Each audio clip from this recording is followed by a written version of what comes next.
सास, माँ, बहू और बेटी। नहीं नहीं, ये कहानी इन सारे के सारे रिश्तों की नहीं, बल्कि दो रिश्तों में ही सभी रिश्तों के होने की है। अरे बहू, मेरे और तेरे ससुर जी की रोटी मत बनाना, मैं बना लूंगी, दिन तक ठंडी हो जाती है। बहू जो कि एक वर्किंग लेडी थी। नहीं नहीं माँ जी, मैं अच्छे से कपड़े में लपेट देती हूँ ना, आप क्यों मेहनत करेंगी, माइक्रोवेव में गर्म कर लेना। अरे नहीं बहू, मेहनत मत कर, वैसे भी ऑफिस में कम मेहनत होती है क्या, जा रहने दे। लेकिन बहू मानती नहीं, वो सास ससुर की रोटी बनाकर ही जाती है। दोपहर में खाने के वक्त ससुर जी कहते हैं, अरे बहू को रोटी बनाने के लिए क्यों मना कर दिया, क्या हो गया, ठंडा ही तो खाते आए हम लोग हमेशा से। अरे वो क्या है ना, सुबह ऑफिस जाती है, घर का सारा काम करने में वक्त लग जाता है, अरे थकती है वो अलग, तो मैंने सोचा बहाने से ही थोड़ा कम काम करवाऊं। ससुर मुस्कुरा रहे होते हैं। ये तो अच्छा है, बहू को समझना जरूरी है। वक्त बीत रहा था, घर में सब खुश थे कि एक दिन, माँ जी आप शाम को थोड़ा टहलने निकला करें, घर पर रह रहकर हड्डियां जाम होती है, पापा को भी ले जाया करिए, मैं वक्त पर तो आ जाती हूँ। बहू ठीक 5 बजे ऑफिस से घर आ जाती है। फिर चाय नाश्ता बनाकर सास ससुर के साथ बैठती, उन लोगों को सारा दिन का हाल बताती। रात को पति घर आता है। क्या बात है बेटा, ऑफिस से आकर कभी हम लोगों के साथ भी बैठा कर। अरे माँ, दिन रात काम करके मन ही नहीं करता, अगले दिन की फिर तैयारी होती है, आप और पापा ही कमरे में आ जाओ। इससे अच्छी तो बहू है, कितना भी थकी रहे, घर आकर हम लोगों के लिए चाय नाश्ता बनाना, फिर बातें करना। बहू ना होती तो हम बुढ़ा बुढ़िया तो बैठे ही रह जाते। सास और ससुर अब बहू के कहने पर शाम की सैर पर निकलने लगते हैं। सास की कई सहेलियां बनती है तो ससुर को भी कुछ बुजुर्ग लोगों का ग्रुप मिल जाता है।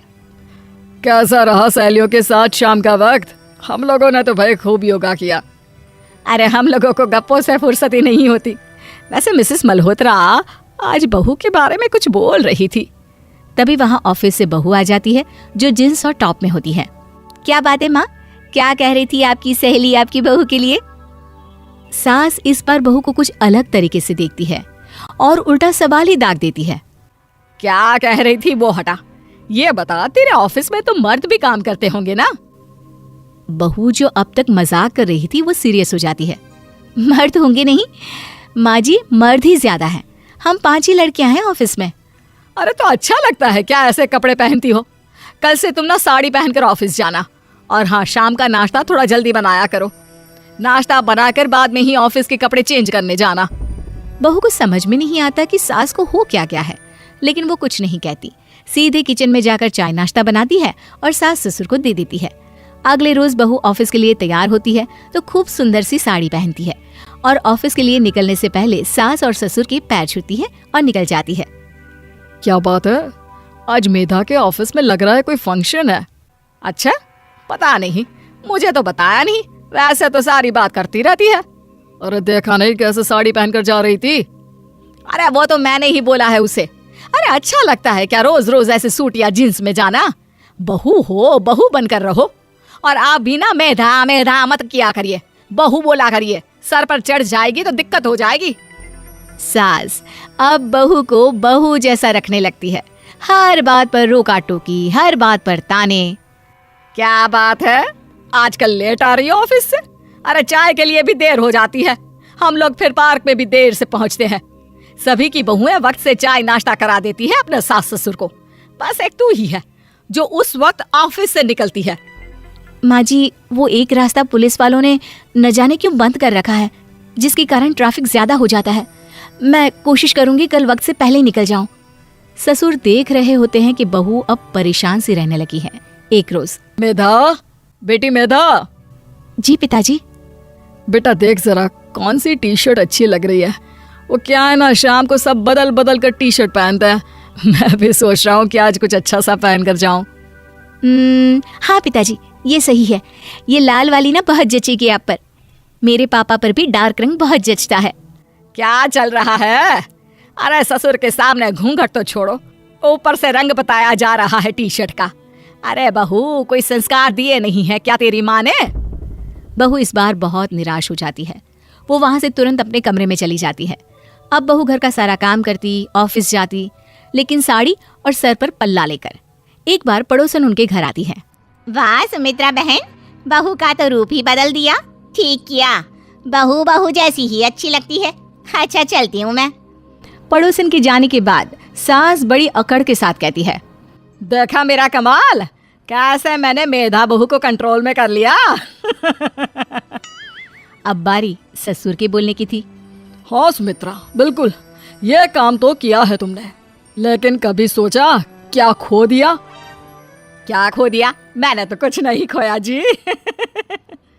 खोया है, पहले बहू जब ऑफिस जाती तुम्हारे पैर छूकर तुम्हें गले लगाती, लेकिन अब सिर्फ पैर छूती है। हाँ जी, ये बात तो आप ठीक बोल रहे हैं। पहले घंटों हम लोगों से बात करती, कमरे में ना जाती, ऑफिस से आते ही खुद की चाय, खाना, नाश्ता सब हम लोगों के साथ करती, सारी बात बताती। लेकिन क्या तुम्हें पता है, बहू की तबीयत खराब चल रही है, वो माँ बनने वाली है। ये बात मुझे बेटे ने बताई कि तुम्हें बता दूं। अब सास की आंख में आंसू थे। वो समझ गई थी कि लोगों के कहने में आकर उसने क्या खो दिया। शाम को बहू घर आती है तो माँ किचन में पकोड़े तल रही होती है। अरे माँ जी, आप रहने दीजिए ना, मैं आ तो रही थी। अरे नहीं, जा तू चेंज कर ले, मैं नाश्ता और चाय टेबल पर ही लगा रही हूँ मेधा। सास के मुंह से अपना नाम सुनकर बहू को बहुत अच्छा लगता है। माँ जी, कोई गलती हो गई है क्या? मेरे होते हुए आप काम करे, ये ठीक नहीं है। संस्कारी और समझदार बहू सास को माँ समझती है, लेकिन सास की बेवकूफ़ी उसे सास ही बनाकर रखती है। बहू, मुझे भी थोड़े संस्कार और समझदार बनने का मौका दे, जिसे मैं भी बहू नहीं बेटी को देखूं तुझ में।